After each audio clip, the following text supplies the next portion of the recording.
Welcome to our deep dive. Today, we're really digging into the core ideas from the sources you shared on the Almanac of Naval Ravikant. Yeah, Our mission is basically to pull out the big insights, maybe some of the surprising stuff, pretty quickly. absolutely.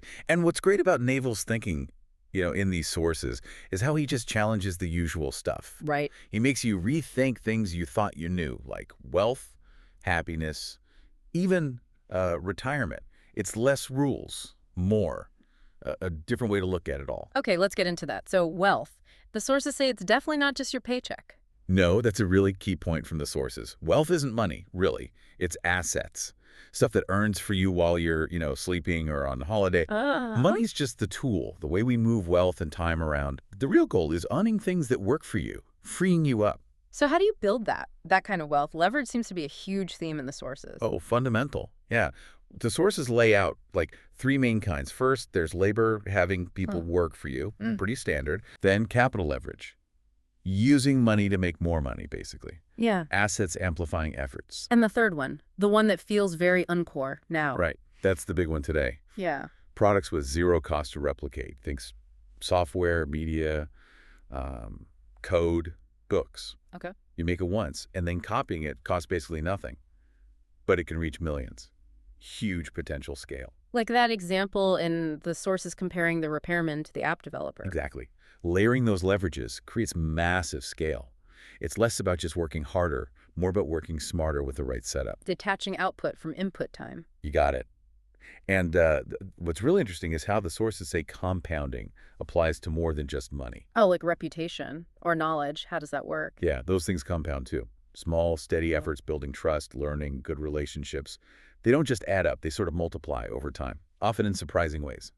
Like always being straight with people, that builds credibility. That just opens doors later. It's like interest, but for your character. That's a powerful idea, consistency paying off exponentially. What about tough decisions? The sources had some pretty blunt advice there. They did.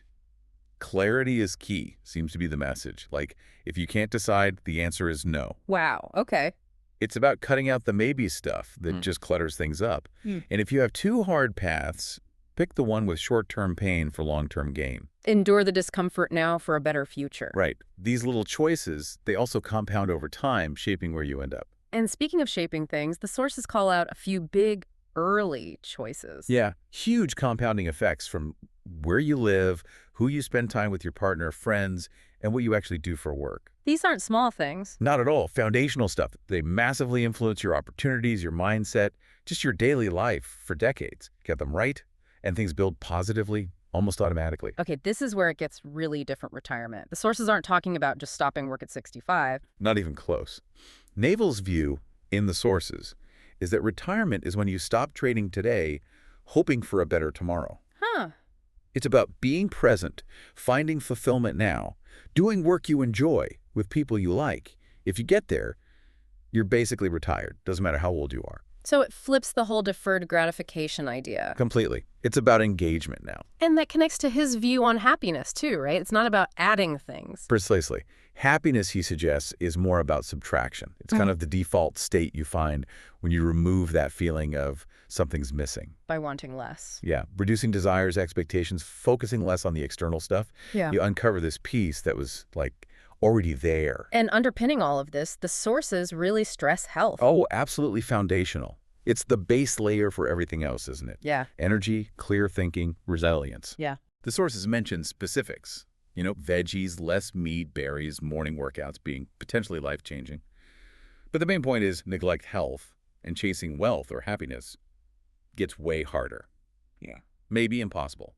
It has to come first. Okay, so let's recap quickly. We looked at wealth as assets earning passively powered by leverage. Right. Especially zero-cost replication leverage. We saw compounding works everywhere: reputation, knowledge, decisions. And making those clear, sometimes hard choices. Plus those big foundational life choices were who, what, Yeah. then redefining retirement as being present and fulfilled now. And happiness is subtraction, finding peace by removing the sense of lack. All built on that essential foundation of good health. Exactly. It's a whole framework, really, from the sources, aimed at inner freedom as much as outer success. Okay, so here's a thought to leave you with, pulling straight from this deep dive.